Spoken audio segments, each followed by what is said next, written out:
Philippe, really excited to have you on the based space. To give you like a little background around the space, we just kind of started this initially as like a fun way to connect with friends. We got in really early into like the Twitter Spaces beta, and it was just really like shenanigans. Some of our first spaces were talking about like world domination and things like that, and we've kind of formed slowly started to form like an audience around the spaces, and now we've turned them into like more of an educational space where we bring on all different types of projects to kind of get um, crypto Twitter up to speed on what's happening in the industry, and learn, especially this cycle, man. There's just so many new projects that are launching, so much innovation happening in the space. So we're just trying to provide um, a Twitter space where basically everyone can learn and cooperate. So really excited to have you on, man. Do you go to listener?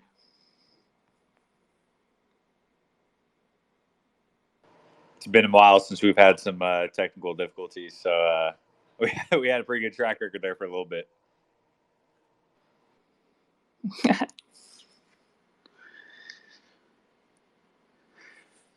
Felipe, if you could hear me, I'm invited you to speak. If it's not letting you connect, it's possible you need to just restart the Twitter app and rejoin the space.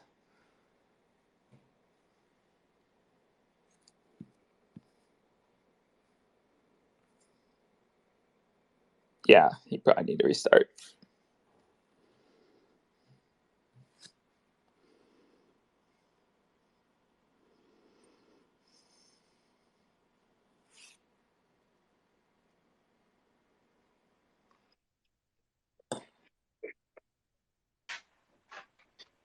It's probably just Twitter Spaces, man. Yeah. Well, yeah, thanks for the introduction. I'm excited. It sounds like you guys, since when you said you started doing this? We started doing it like a few months ago. We've had everyone from like Avalanche was recently on here.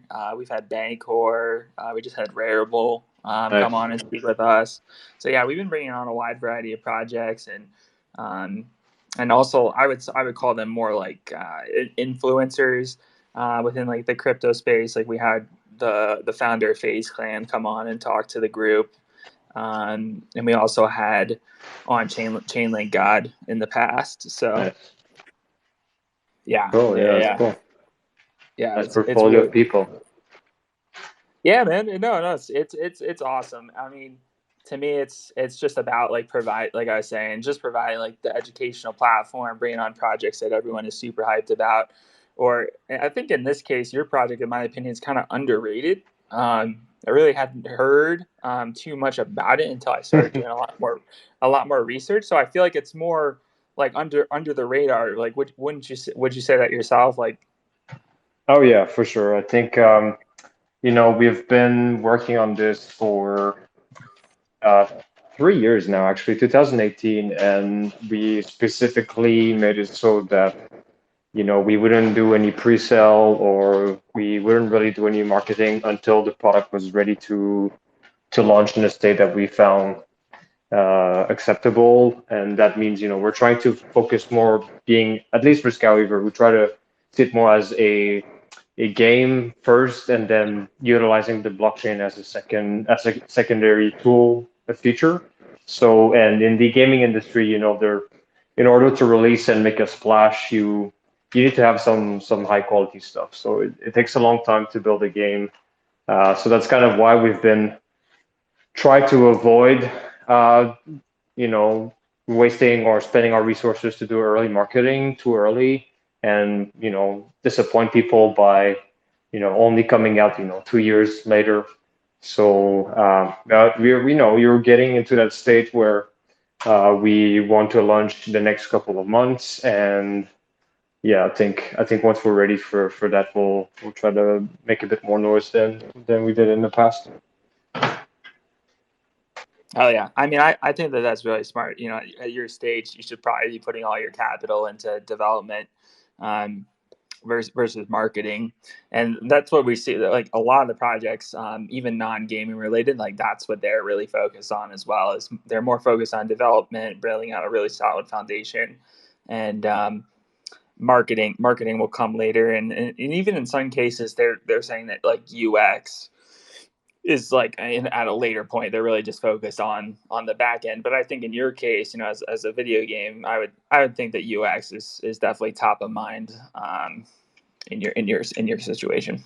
Oh yeah, and I'm sure many of you have experienced that with blockchain is a pain in the ass when it comes to user experience. At least, when you're brand new to it, it's, fairly difficult. I think a lot of people in this space are willing to go through the hurdles because, well, many of them are either interested in technology and curious about it, or, when you're financially incentivized to do some homeworks, I think a lot more people go to it. But when it comes to like, using products, like whether it's, watching movies or being entertained by playing video games, people have very little patience, and if you don't attract their attention from the beginning, then it's very easy to lose them. So for us, one of the biggest challenge we focused on the last few years was, and many other projects also focused on that, but is really how to make it so that the user experience when interacting with projects that use blockchain technology such as Ethereum, how can we make it so that it's almost invisible to the user?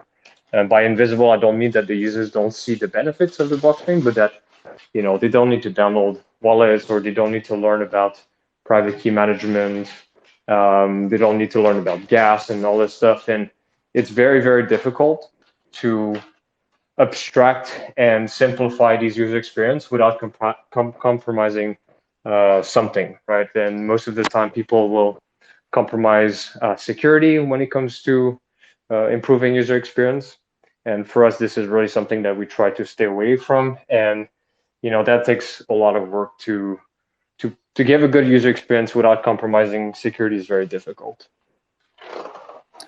Yeah, that's fascinating. I feel like that's like one of the drivers to go from like, as we see in the blockchain world, it takes a long time for the network to grow, but as you can seamlessly integrate on the back end to where the user is actually really none the wiser in terms of the user interface, I feel like that's how you can really boost that network from like 100,000 to 100 million pretty quickly. Yeah, at least that's the bet we're willing to make. The crypto community often feels very large, and projects are, I think it's perhaps the intensity of the community members that make it feel like it's a very powerful and strong communities. But in general, it's still very, very small if you look at the grand scheme of, the entire population. So that's why for us, yes, we definitely want to be exciting for all the crypto enthusiasts, blockchain experts, and those that have been here for a while. But the biggest piece of the pie that we're personally after is really the mainstream audience. And of course, that's what everybody says. But this is, at least for me, the reason why I wanted to work on a project like a video game that uses Ethereum is I almost get for me the way I see it is that these kind of products are a Trojan horse to bring blockchain technologies to the masses. And my dream with SkyWeaver, and there's many other games in the space like Axie Infinity and Gods on Chain and Neon District. One thing that I think are all going to achieve on the long term, the ones that are successful, is to convert people that started just playing a video game. They may not even realize that what the type of the technology they're using while interacting with that game, and then later down the line, maybe a few months after playing a lot, after trading, after buying stuff, then it clicks. And to me that's really exciting to say, like, oh, we could teach generations, teenagers, young adults, people that have never cared about finance or financial freedom, and just that these kind of topics. Now you teach them by playing games. You teach them, oh well, my assets follow me around. They're not just in my video game the way they are in Steam. And not only I can sell them, buy them, but I can also lend them. I could short them. I could do some leverage trading on them. I could insure them. And I think once people start realizing the power of these kind of technologies, that knowledge will translate to not only video games, but just in general, their everyday life finance and everyday life product. And I think they're going to start asking more of that out of other types of product they're using. And yeah, so for me, that this is really why I think trying to appeal to the mainstream is not only, yes, we get a lot of users, but I think this is also where we can have the most impact in terms of pushing things forward as an industry. No, 100%. I agree with you full heartedly. I think um, the younger generation is going to need blockchain more than ever. In the current state of the world and the way that we're evolving. Um, and I think it's really, really smart to make it more seamlessly happening in the background versus um, someone having to worry about gas and all the other factors. I mean, we here think most of my listeners are pretty in depth into blockchain, and they're familiar with gas and using Uniswap and all these other things. But average retail isn't going to want to use those type of services, or especially I think the older you get, it's going to be harder to teach a boomer for example, how to use those things because they just don't have the same level of patience. But even you mentioned like the younger generation doesn't necessarily have patience either now that they've been exposed to social media, and everything for them is like happening on the fly, with the level of the internet that we currently have versus when I was growing up. I mean, we just had dial up, so it took a little bit longer to actually get on board and online and do things.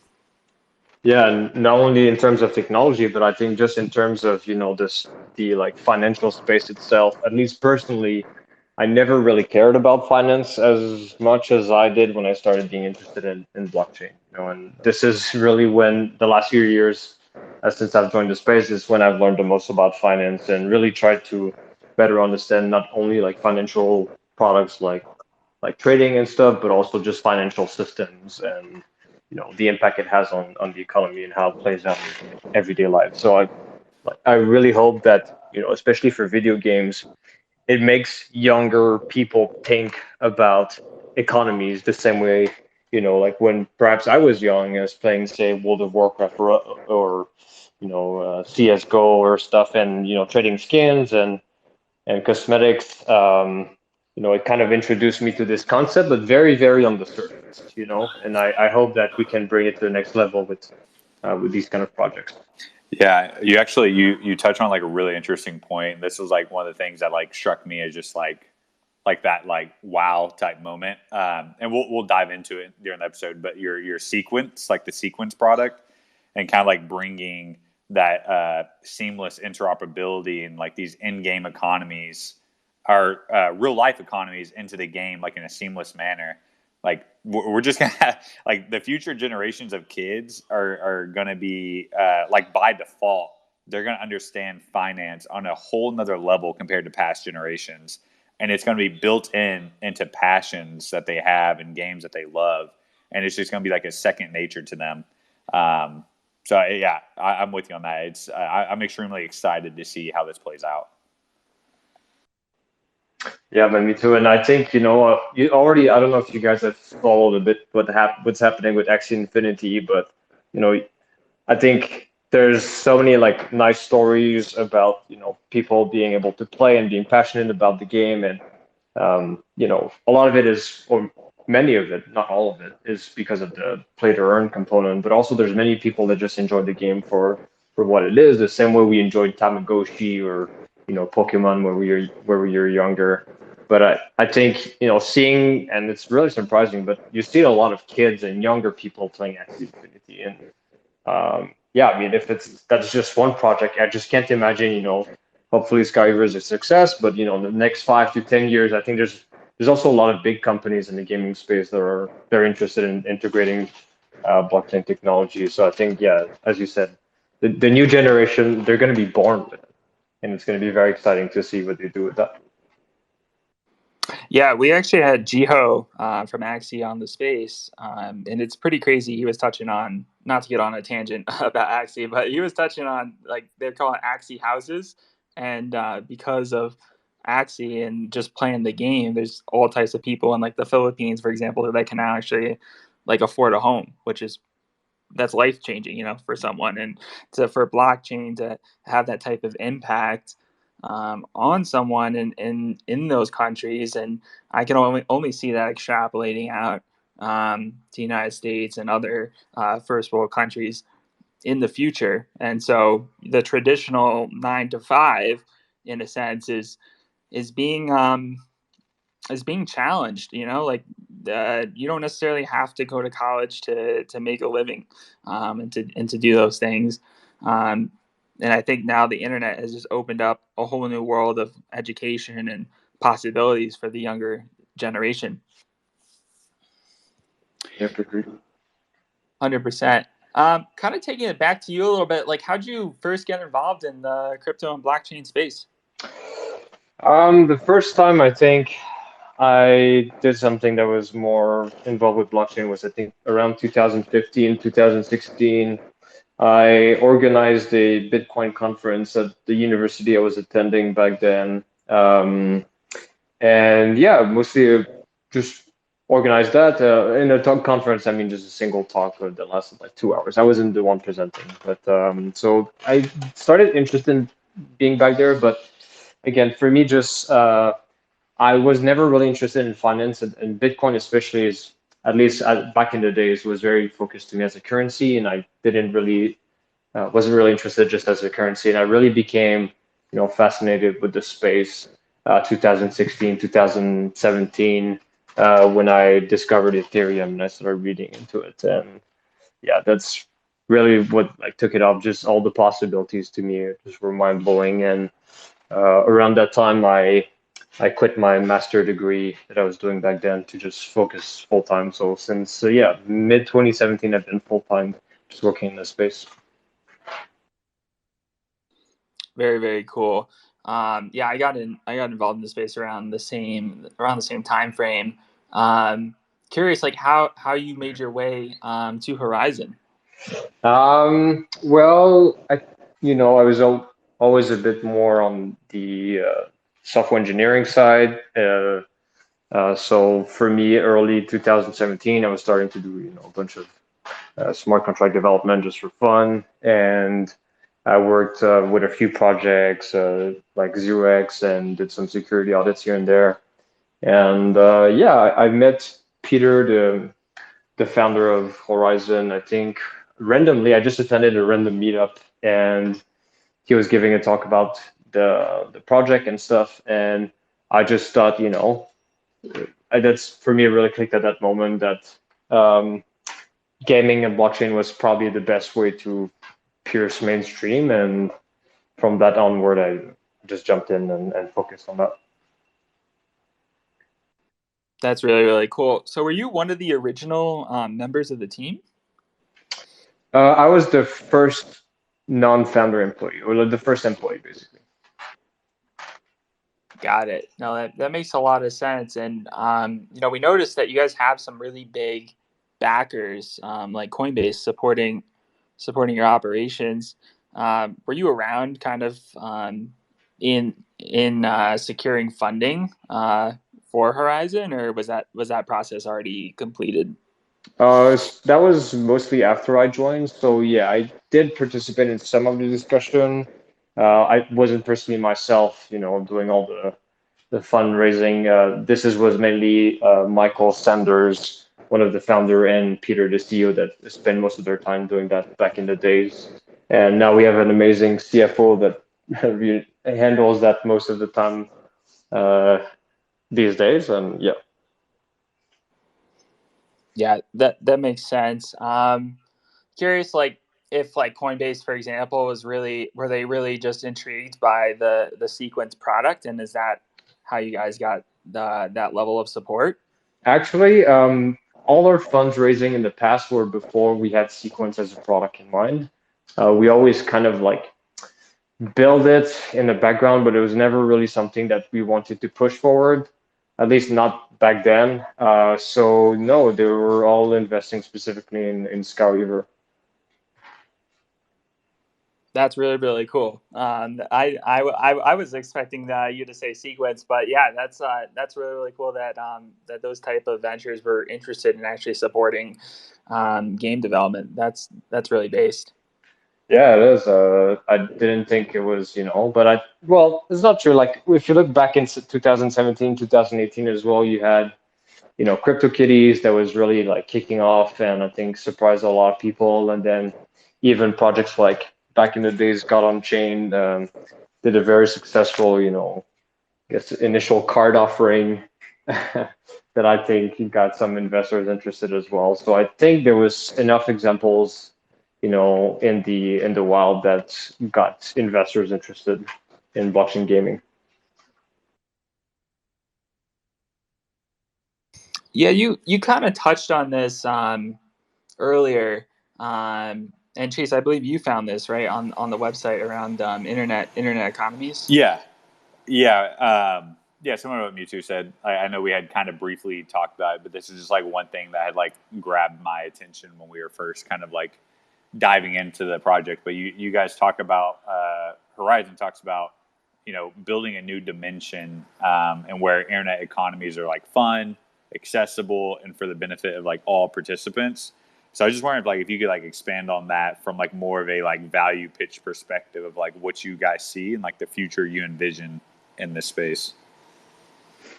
Yeah, I think for many of us in the company, and I think in general, well, not to generalize to the entire space, but I think a lot of people in our company are care very much about transparency and fairness and trying to remove the need for trust. And I think in general, when we see things like building, new dimensions and open economies and fun environments, we're really trying to combine all these statements together. Where, when we say fun, and we also mean safe in the sense that people can interact with products the way they never could before, and without having to be scared of being exploited. Or of course, there's many systems that gets exploited, but more in terms of oppression from institutions. And the fun part is for us really um, specifically about SkyWeaver and Sequence tied together, trying to make it so that it's a really seamless experience. But in terms of the future that we envision, or I personally envision, um, I I just can't imagine, right now, and especially I think it's a lot more obvious this year with NFTs, but I think people kind of always neglected the importance of digital assets. This happened, on numerous occasions, such as with data in general. People didn't think data was valuable in the past, and now it's one of the main, monetization way of social medias try to monetize themselves is by selling the data of people. Not ethical in many cases, but I think it does show that digital information is extremely valuable. Same thing with marketing. And I think gaming cosmetics, I've always somewhat, had a group of people that knew that these cosmetics were valuable, but it was never really apparent to the outside world. If you've never really purchased skins in games, I think it's very difficult for people to understand why people would purchase skins or cosmetics in video games. I think NFT are really trying to starting to change that in the sense of now people can see value in terms of tangible dollar. I think we're still very far from people understanding the value of digital asset. But I think as the future evolve, uh, more and more, people will realize this. And for me, one of, not my favorite movie, because it's definitely not, but one of the book I really liked was Ready Player One. And have you guys seen it or read the book? Yeah. Seen the movie? Yeah, I've seen the movie. Yeah. So for me, for those who haven't, it's basically this person or this, sci-fi world where there's this system called the Oasis, which is a very, very advanced virtual world where people can just basically live up there. They spend more time in there than they spend in their real life because of how amazing it is. And in it, there's this big competition of like $1 trillion. There's all these amazing assets and jobs. And I remember when I watched that movie that I just was amazed because I think the only way you can have a universe like this, there's just no other way than with blockchain. You cannot have a system that a single company controls. That would be horrible to have one company controls an entire universe. Because I think these kind of futures are universe, and not to say that we the future is virtual reality or anything, but the future is definitely digital, and I there's no way the future can be digital. It cannot be digital without technologies like blockchain. So I think uh, just the push of blockchain and what we're trying to do at Horizon is really accelerate that pace of transition of having a lot more serious digital world where people not only see digital as being a place that they can live, but as its own universe that it's as real as the physical universe. Sorry, that's a Yeah. long tangent, but yeah.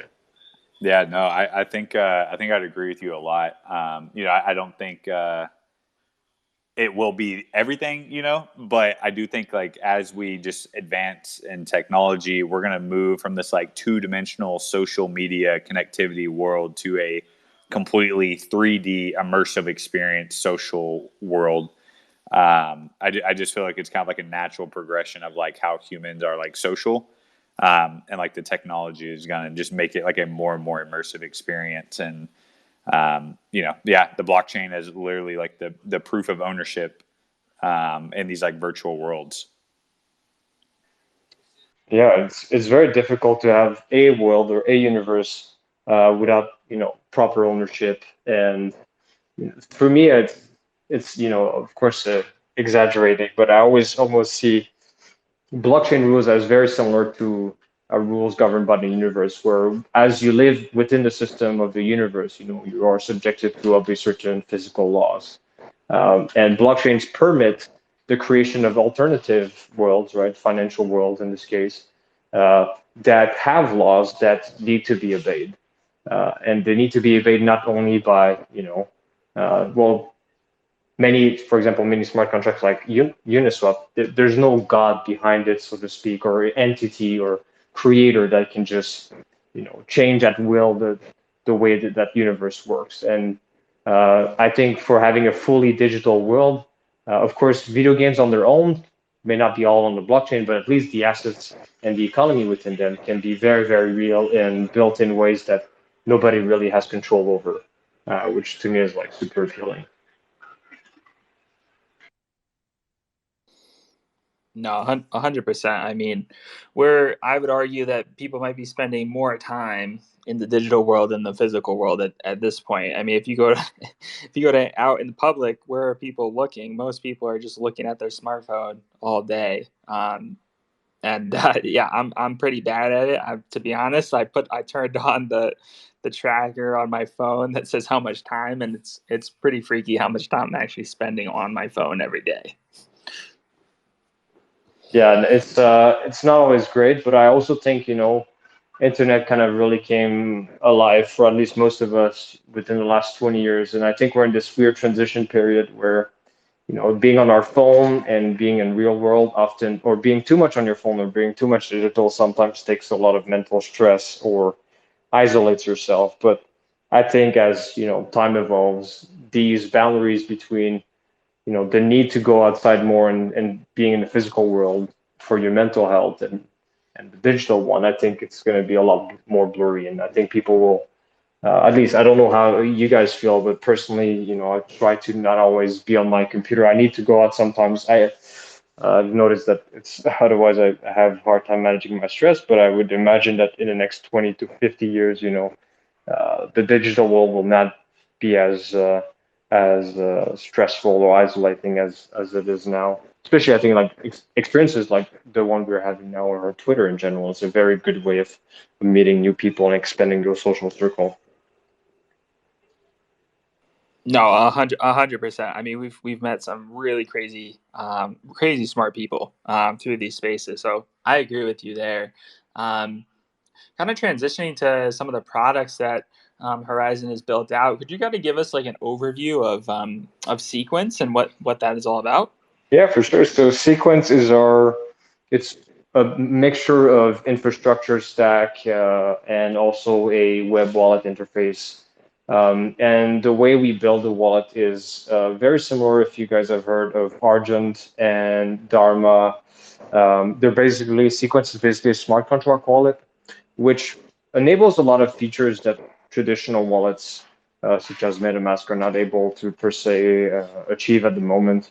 And this is things like, well, all the users' wallet of Sequence are actually multi-signatures, and the reason why we kind of do that is we want to make it so that you can have two-factor authentication by, for example, having one private key on your phone and the other private key, for example, on another device. Or a system we use is called Taurus, which is it's a protocol for distributed key generation, where with social logins you can basically retrieve a private key from multiple participants in the network, but none of these participants actually have your private key. They all have pieces that on their own means absolutely nothing, but when you as a user retrieve all these pieces, that generates the private key. So the idea for us is, instead of having a very, very secure private key, such as a hardware wallet, we create security by numbers, where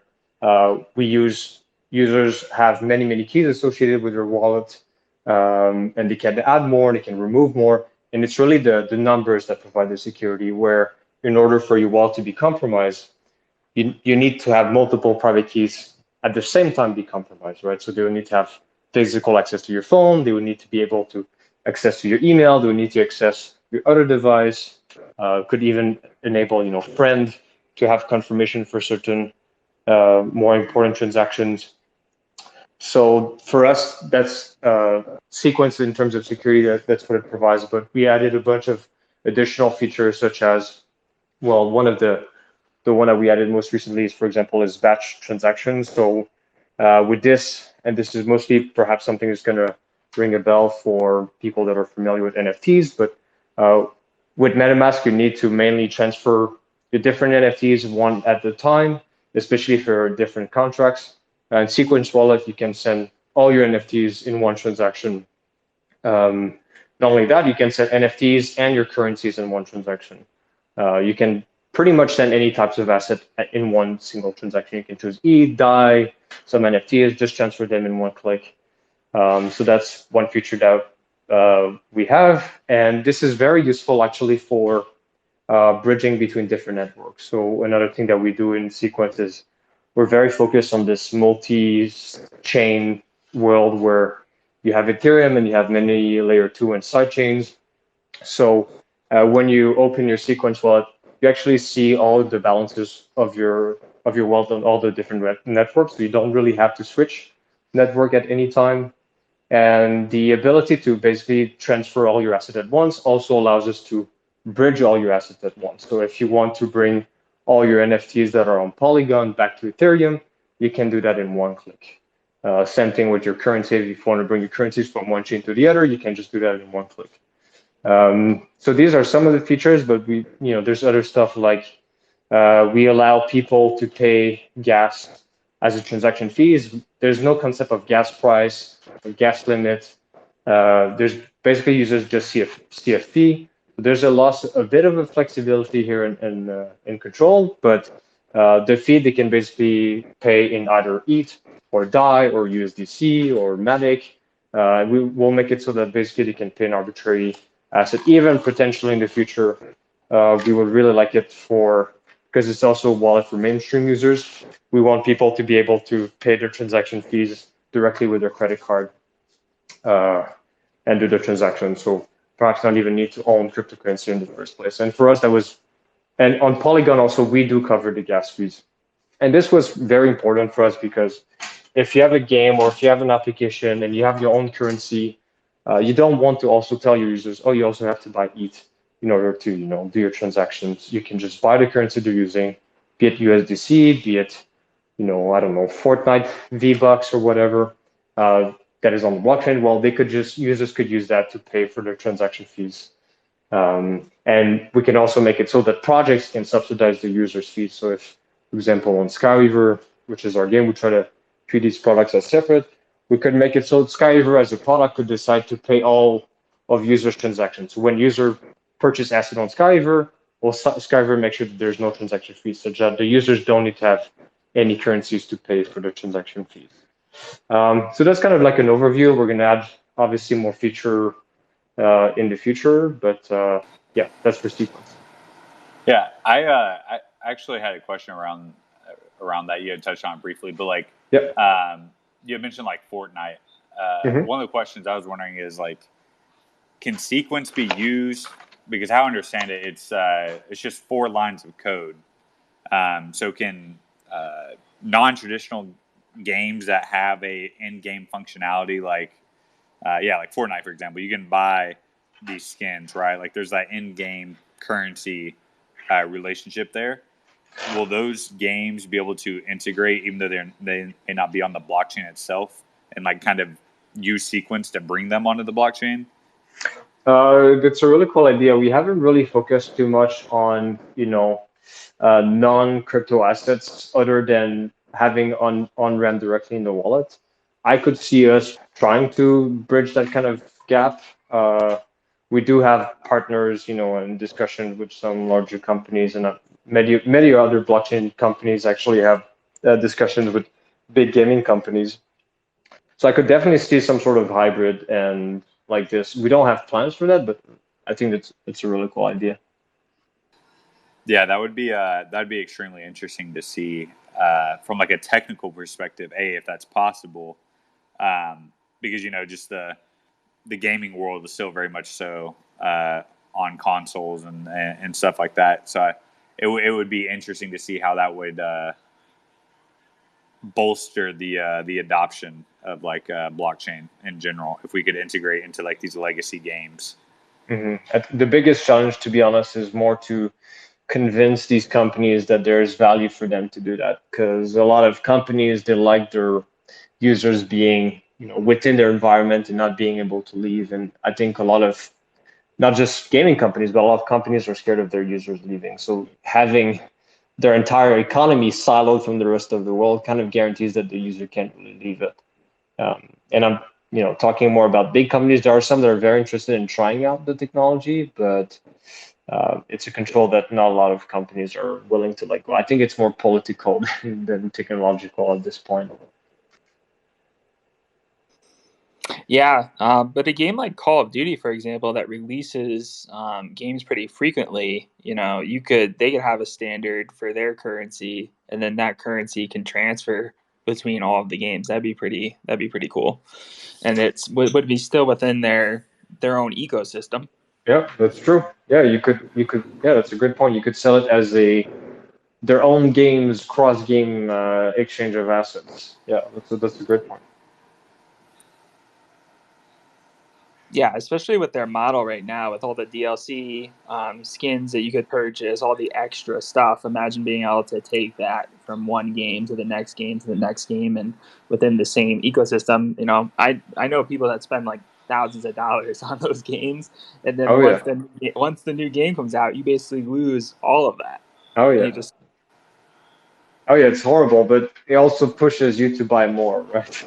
Not saying it's what they want, but from having had conversations and having been in the gaming space, there's a lot of discussions about how to make sure that users can purchase, right? How do you make current asset that they purchase less relevant so that they end up going and purchasing more stuff? And not all game companies are like this, but from my experience, some of the bigger ones are definitely very predatory in terms of how they try to monetize their users.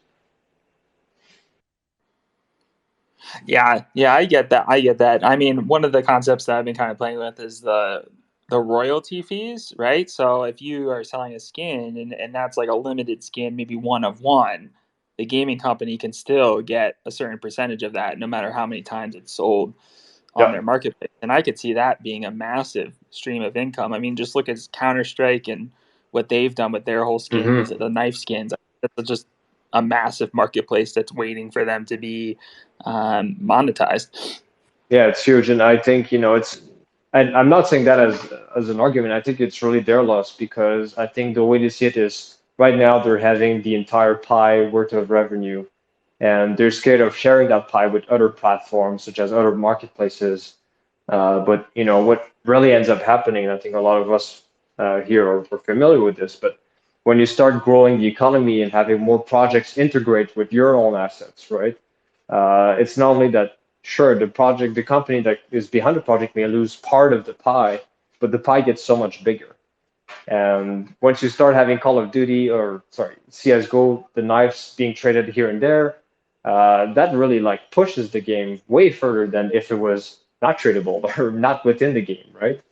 And right now the game may not be monetizing this, but I think it's not going to take very long for them to realize that yes, they may lose control over some of the trading, but there are strategies such as, yeah, if you can introduce royalties or have a really, really good marketplace or a really good economy that allows you to monetize even though your assets are not in your game per se or not in your marketplace.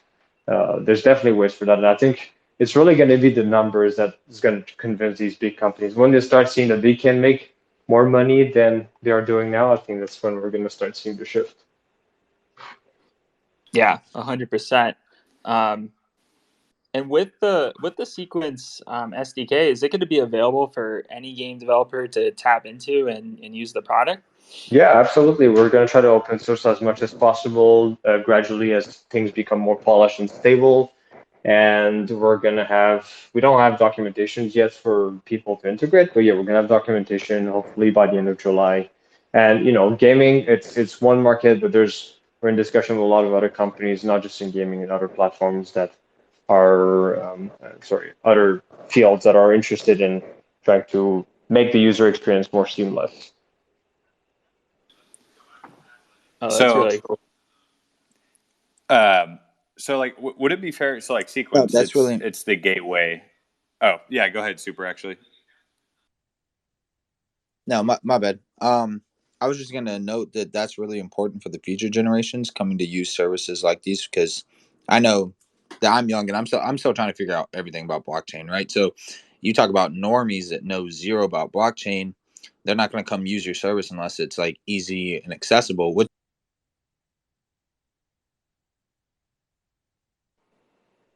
Could you I come think off? that's yeah, I lost I him. we lost you, Super. Oh, you're back now. all good. Can you repeat where you were staying last? I don't know how. Yeah, I don't know how much you heard. Not very much.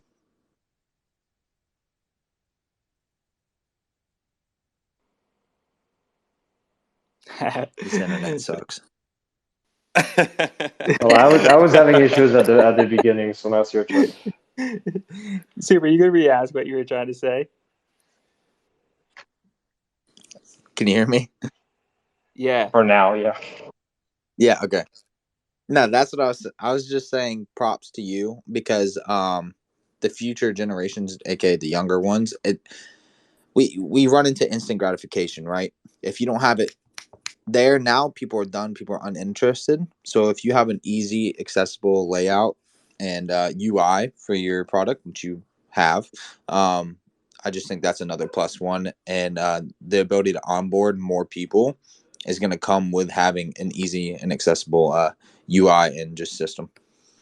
Yeah, and if you guys have better ideas of how to like improve things, or I'd love to hear them because it's a forever battle. There's always ways to make things simpler and easier to jump in.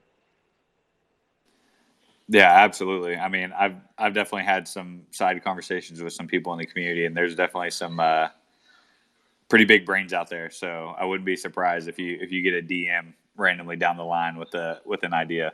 I'd love that. Kind of going from that.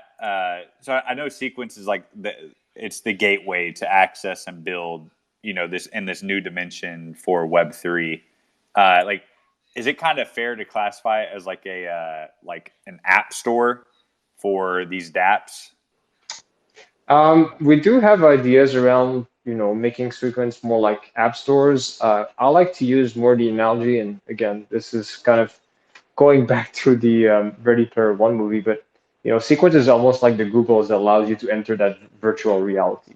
It's kind of like a gateway, as you said. It's a gateway for you to interact with this world, way more than perhaps a end product or a destination on its own. Yeah, that makes sense. I've actually done a fair bit of game development on like Unity, and Unreal, and I was curious if Sequence is going to be compatible with those type of engines. Yeah, actually, because Sequence is all built in, web-based, and we're going to have native subs as well. But it's very easy for us to build and integrate in various products, such as mobile development or consoles. There's definitely challenges, but there has been discussions, and we know the work that needs to be done in order to be integrated, say, within Unity or Unreal. And it's not too much work. We don't have to redo too much. Just need to spend the time to do it. Yeah, that's really cool because I could definitely see, especially like indie game developers trying to tap into this as a way to start Mm-hmm. monetize, their games, and it's really really hard for a lot of those. I know guys that have been working on games for 3 to 4 years, and they're not, they're still developing it, right? Like they're still working on it. They're living in like their mom's basement. They're not making any money, but they're really passionate about the game, and what they're doing. And I feel like this is just another easy way for them to start monetizing all of the hard work that they're doing, even at a really early stage, if they release like a beta version of the game. Yeah, you guys are having great ideas. These are things I thought about that I completely sidelined for whatever reason. So I'm gonna note a few of these. Hell yeah, man! Maybe we'll make it into the credits. Yeah, final scene. Yeah, could see that Yeah. happening. Even our car that looks like Mewtwo could happen. Hey, let's We'll probably get go. sued though. So Hey, I haven't been sued yet, so that's true. That's true. But you don't have a company behind your avatar. that's true. I should get Mewtwo.com or something. I want to, yeah, I think this is actually a really good point to like transition to SkyWeaver. Can you kind of give the audience like a general overview of what SkyWeaver is all about? Yeah, so SkyWeaver basically is a trading card game where, for those who are familiar with the genre, we're trying to be in between Hearthstone and Magic the Gathering in terms of complexity. So it's a free-to-play game. You can, play on your phone. We have app on iOS, Android, Linux, Windows, Mac. So you can play pretty much everywhere. And yeah, it's the goal of the game is really to be competitive, collect cards, and then go up in the rank and earn cards and be creative. Yeah, it's very very similar to Hearthstone. I was Mhm. curious how your team came up with the concept and decided to move forward with this venture. Um, I don't know what came about. I think for the reason why initially was card game was we were thinking, okay, well, what is the best way to integrate blockchain in a game? Well, trading cards are, an area, not just digital games, but for example, Yu-Gi-Oh cards or Pokemon cards or Magic the Gathering cards are, forever associated with the concept of trading, right? And especially back in 2018, trading was, one of the main things that was possible in blockchain. So it just felt like a natural fit to say, okay, well, we can build a card game. The complexity is not as big as, say, for example, building a MOBA or building a game like Fortnite around skins. So we said, okay, let's build a card game where people will be able to own and trade their assets and learn them. And yeah, and that's kind of why we started to pick that domain. It's also one that is easy to play on mobile. Um, it's like fairly casual. Games are short, so it just felt like a nice in between of uh, complexity yet casual, and a concept of trading is already very familiar for the people in that are familiar with these games. Yeah, that sounds super interesting because for like probably 10 years of my life I played this it was a card game technically. Like you'd run around as a wizard and you'd play with cards, like go fight people. Um Not exactly the same concept as your game, Mm-hmm. but I was wondering if there's going to be an arena almost like where you can solo queue or 2v2, 3v3, 4v4 and like face off against other Oh, teams. I would love to have a multiplayer game mode. We're at this point we're really focused on because we want to go into mainnet very soon, in the next couple of months. I don't know if you were there when I mentioned that, but so we're focusing on, fixing bugs and not introducing too many new features or too many game modes that, would take a lot of time to test and to build. But multiplayer game mode is one of the things that, within the community, people have been asking for, and in our team, we've been thinking about. It is very difficult to do in a way that, is meaningful without having to redo the game entirely. But it's definitely something that we're interested in. Yeah, I couldn't even begin to understand the complexity behind, coding this game and trying to make it into a multiplayer blockchain game. But that is, it makes sense that you're just focusing on getting it out at first and not having all these other roadblocks in the way. I think that's really smart. And plus the community, if they really love the game, they'll support it. That's coming from a gamer. If you love the game, you're going to respect the team and respect the roadmap. But if you were to do an arena, would you use like a wager system as well, like where people could bet crypto or any other asset, maybe just cash, and utilize Chainlink smart contracts to determine the winner? Or I know you guys are just focusing on getting it out. Yeah, But yeah. So I mean, just talking about the future and what's possible. I'll break it in two. First of all, do we want to have the game mode or place where people can bet, right? That one we're actually, it's not a multiplayer like 2v2 or 3v3, but we do have a game mode that we call Conquest. So and the idea is that it's paid to enter. You pay either $1 or you pay one card. You can use cards that are we call silver card. They have a silver frame, and these are tradable assets. And the idea is that if you pay, basically you're going on this quest to win as many victories as you can. And if you win one battle, you're going to basically guarantee one silver card as a reward. If you win two, you get two silver cards.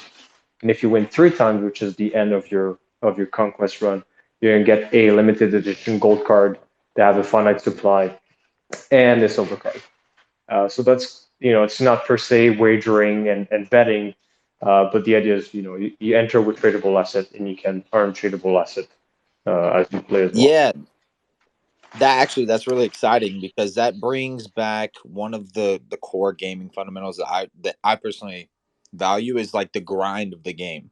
If the game's not interesting enough and like a game you can grind, for me personally, it's like, oh, okay, like Call of Duty, you keep playing, right? You just keep going to the pubs. But in these strategy games and collectible games, I feel like it really keeps your audience there. So also another major props to you on that. I think that's super dope. Thanks. Like if you get to the battle, you get a gold, which could be worth something even more valuable later. Yeah, I can Um, go a bit more on this, but I want to come back also on what you mentioned about Chainlink because we do have this game mode, and so one thing this is something I talked to Chainlink God I think maybe a year ago, but the way we designed the game very early on in 2018, I don't know if you guys are familiar with state channels, but our idea was to build the entire game such that you could verify with a smart contract who the winner was, right? And quickly it became very apparent that building a game in Solidity on smart contracts is an absolute nightmare and is a terrible idea due to the complexity. It's just so much code, and smart contracts are not meant to be very complex if you want them to be very secure. But we did a lot of the work such that every time a player makes an action, they do use a private key to sign the action they're going to take. And every randomness in the game is actually a randomness that, if I'll mention the name for those who are familiar, but we use a RANDAO, which is a collaborative generation of randomness, such that the randomness does not come from the server; it's generated by the players themselves. And we made it so in a way that basically everything in the game is deterministic, everything in the game is provable, and you can have the entire history of the game and prove that no one was able to cheat and that the outcome of the game is as what was declared. And once we have that technology, we didn't do that in smart contracts, but we did that in our game engine. This becomes very appealing to have a system that uses oracles, because now you can have nodes that have a very easy way to verify the outcome of the game. They don't need to, watch the game or whatever they can. They don't need to use their API. They can literally just run a node that takes the outcome of the game, or take the history of the game, run through the game, and they're guaranteed to know who the winner was. So, not to say that we have plans to use Chainlink in the future, but I could see that in the next coming years, if SkyWeaver takes up and we really want to make it more decentralized and more community based, I could see us trying to make it so that, yeah, the conquest rewards are, governed by a system of, or a network of nodes that verify the outcomes of the games, and not servers that we run. Yeah, that's awesome. I really wanted to touch on the provability of the game. That's also another thing, is like, if you've ever played against cheaters in a video game, Mm-hmm. Call of Duty.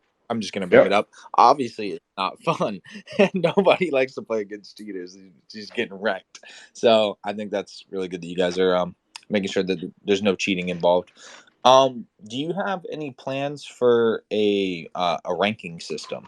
Yeah. So, I might have missed yeah, that, no, but I I didn't check. didn't mention that actually. So maybe I think it'd be useful as well, because I can't talk about the ranking, but I can talk more in general of the structure, because I didn't mention. So the Skyver is free to play, and just to tie in a bit with the economy, because I didn't mention Conquest, players can earn every single card in the game for free. Okay, and this is a decision we made to make sure that we could onboard as many users as possible. And a bit like Hearthstone, you can just unlock every card for free. But the cards you unlock, if you just play, uh, roughly are going to be what we call base card. And base card are just the card that you have with a purple frame. Now we have the same card. Every single card can be either found in base card version, a silver card version, or a gold version. And basically, they're skins, right? They're having a gold version of, say, a green dragon is not better than having a silver version or base version. Base version is the one you unlock by just playing the game for free. And silver version, there's various ways you can earn them the same way as gold.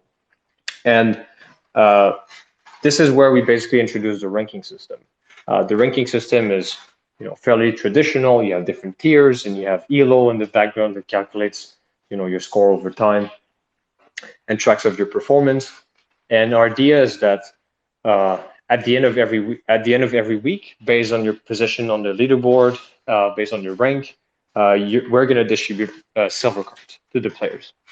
And this is basically a way for people to say, okay, well, if they become good enough and if they rank up high enough, they're going to start earning their first tradable assets. Now, this is kind of like as you said, it's part of the grind. Players that want to become excellent, they can reach what the final ranks that we have are called Master and then Grand Weaver. Grand Weaver being the top 100 players in the entire game. Currently, it's top 25 because we have a smaller player base, but we're going to make top 100 when we have a larger player base. And the idea is, once you get there, you get the most silver card. The closer you are to the very top one, the more silver cards you receive on a weekly basis.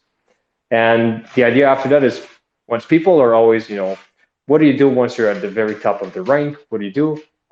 This is where we envision people will start transitioning to Conquest. Where Conquest, I didn't mention it, but you can enter, just to repeat, you can enter with one die, right? Just $1 or a silver card. So now the players that are good on the leaderboard can start saying, okay, well, I'm going to take these assets that I've earned on the leaderboard in the ranking mode and use them as a mean to play Conquest, right? Or they can sell them on the market for some die and then take the die, enter Conquest, and now they're going to start seeking to acquire the gold cards and try. So we expect that the most hardcore players and the most prolific players will end up being in Conquest. But yeah, sorry, that's a long answer to say that there is a ranking mode also before No, yeah, Conquest. that was beautiful. No, that's perfect, because that incentivizes people to just keep grinding, right? Once you get that silver, then you can go trade it for X die or whatever asset you're using to start the conquest. And then once you're done with the conquest, if you're good at the game, strategy is good, whatever, win the third game, you get the gold edition card and the silver. So it's a win-win to grind, especially if you want to unlock all the cards. And I actually had one question, but now I think my answer might be answered right there, because you said that there was a purple, silver, and a gold. But my question was going to be, will there be a card customization section, kind of where people can change the color schemes of the character on the card, or? Yeah, this would fall under the user-generated content category. This is something that we've thought about, but it's very complex to do in a way that is that works. There's a lot of games that have attempted to do that. Some of them have been successful, like Roblox and others. But it's very difficult to do in a way that doesn't turn into like utter chaos and disrupt the, I guess, uniformity of the game for other users, right? So if you as a user create arts that are very, very different than the style of the rest of the game, and then you play with someone that just played for the first time, they might have a bad experience. So there are definitely ways to make it so that users could customize their assets, but we haven't really found, or we didn't have time yet to spend on how to make it so that it really fits with our the energy of the game. And yeah. Yeah, no, that totally makes sense. We were actually talking about the artwork on the cards last night, and we were like, "Damn, this looks really good." So Thank you. honestly, I don't even blame y'all for not adding that, because you're right, it might take away from someone's experience. But yeah, thank you. Yeah, kind of building from that, you had touched on it. Like I know the game is free, but we've seen a trend of um, some NFT or these like blockchain games and NFT projects where they accept like credit cards. If you do want to make the purchases, is that something you guys will support, or will be completely like crypto native? Yeah, so in the wallet directly, people will be able to purchase DAI with the credit card directly. So, and we use DAI in our marketplace. The next step would be to directly accept the credit card purchase, and then we would convert it to DAI in the background, and then interact with the smart contract that way. Gotcha. So at the end, it'll kind of like always funnel to the blockchain in a Yes. sense. Gotcha. Yes. Okay. Cool. And kind of going from there, speaking of the blockchain and using DAI and stuff, will SkyWeaver actually ever have like a token in of itself, or will that never be the case?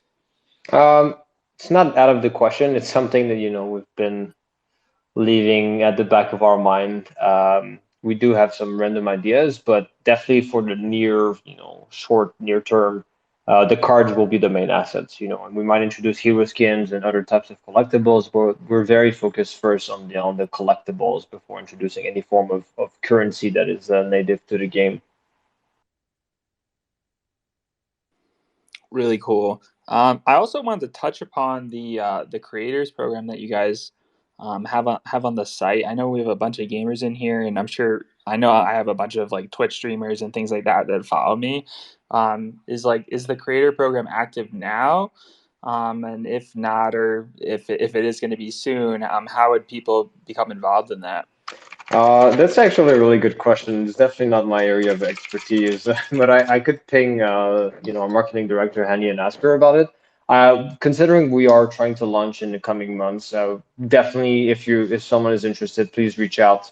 We're definitely going to start having more of these, collaboration with creative partners. Very, very cool. Yeah, the guys, they have like contact information as well on the website, I believe. I was also curious if you guys were exploring any type of like AR or VR technology for the game.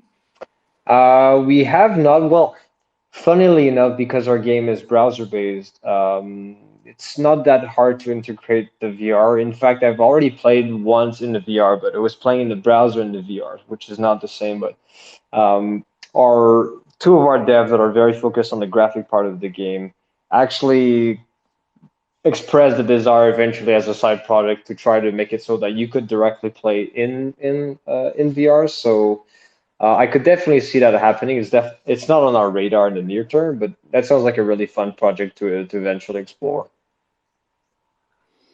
Yeah, 100%. I don't know if you've ever used like a HoloLens or any of those. Oh yeah, I have one. Yeah. It would be super cool to like Oh project it on yeah. like a table or something with friends. That'd be awesome. Yeah, no, for sure. There's definitely something there.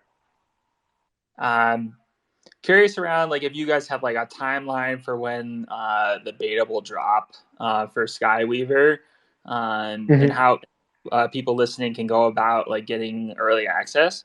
Yeah. So, the game right now is in early access and still on testnet. So nothing that is done is tradable or valuable. The best way if you guys want to have access is to go on our Discord. There's a channel where basically you can redeem a code by just you can redeem a code if you join Discord. So that's the best way to jump in the game right now. And why would you want to do that? Well, of course, if you just want to play, there's a lot of people that just want to do that for playing, but we also are going to give 1,800 gold cards, 1,000 gold cards. What am I saying? It's getting late for me, but 1,000 gold cards for the top 1,000 players during this phase on testnet. These are going to be limited edition, only printed for the people that participated in the closed beta. And so hopefully, and that testnet closed beta hopefully is going to end, in the coming months. No precise timeline yet, but once that's done, then we're going to shift to mainnet, still using closed access, just to make sure that everything is stable, everything works well. There's no people losing money and whatnot. So hopefully that won't last too long, and then we're gonna drop the gate with the codes and just open it to everyone. No, it sounds like a solid plan. I was also curious around your thoughts around Horizon and where you see like the company going in like the next maybe 2 to 3 years. Do you foresee like SkyWeaver being the main game? Do you see you guys dropping new games? Things like that. Yeah, I think like SkyWeaver is definitely going to be in terms of games going to be our main focus. It's going to take us. It's our first game as a company, and there's still a lot to do on that game. So I think there's plenty of work to do on it for the next couple of years. It's possible that if things go very well, then we may collaborate with other people to build more games, and we may become co-creator in that sense. Maybe in the next coming years, that's very possible. But Horizon also, I think we're starting to, especially with Sequence, we're trying to build a lot more protocol and infrastructure as well in parallel. So in a way, you could almost think of it as, Horizon has a game studio and also has like an infrastructure, more blockchain focused product. And I think these two will kind of branch and not branch out, but they're going to grow in their own perspective in the coming years. So yeah, Sequence is our first product, but we have a lot of other ideas that we've started designing for that are not per se SkyWeaver related, but are very much related to blockchain and product that we want to see in the space. No, 100%. You guys are already doing like a ton of work, so you guys definitely have a lot on your plate. I have a lot then. Yeah, if anyone is looking for a job, we have a lot of openings because there's a lot of work to do. Oh yeah. No, we definitely have a lot of listeners and followers that are interested in getting into crypto. Where would they go to look for the current job listings? Yeah, we do have Horizon.io/careers is probably the best place. It's not up to date. There's a lot of, not up to date, meaning that there's a lot of jobs posting that we haven't added yet to that page that we are adding right now. So we are looking for not to say, but maybe like 10, 20 people, and from all different, background. We're technical, non-technical. We're looking for people that have, marketing expertise or that know a lot about blockchain and love tweeting and, want to be part of the community. There's really a job for, the whole range of skills. No, that's awesome. I think I was also on it's either the Horizon or SkyWeaver Twitter. I think you guys have a pinned post up on one of those Twitter pages if anyone wants to check that out.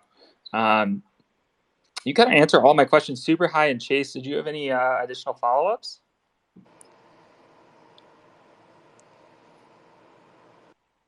Chase, you want to go first? Yeah, sorry, I had to step away for a second.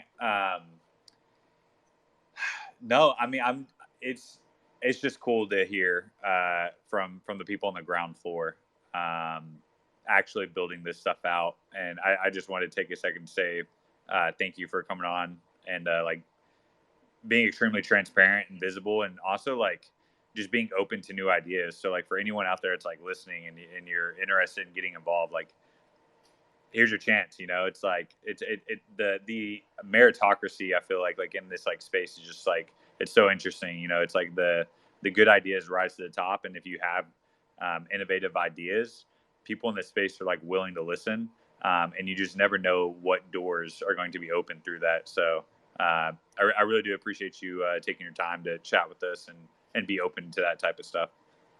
Thanks, man. Well, you guys had great ideas, and yeah, just like what you just said, not only for our company, but if you guys are new to this space, there is so much to do and to share, and don't be shy. People are very open, you know, especially I think crypto is very focused on the community. So join Discords, share ideas, and you know, you could be very surprised how this could turn out. Yeah, I just wanted to second everything Chase said. And also, you said you can get the code to the game through the Yep. Discord, correct? If you guys go on SkyWeaver.chat, I believe, let me just confirm that. Yeah, SkyWeaver.chat, you're going to join the Discord, and there's a channel there that you can redeem the code and start playing the game right away. Sweet. Thank you. Very, very based. Did anyone in the audience have a question for Philippe while we have him on? If so, you can request.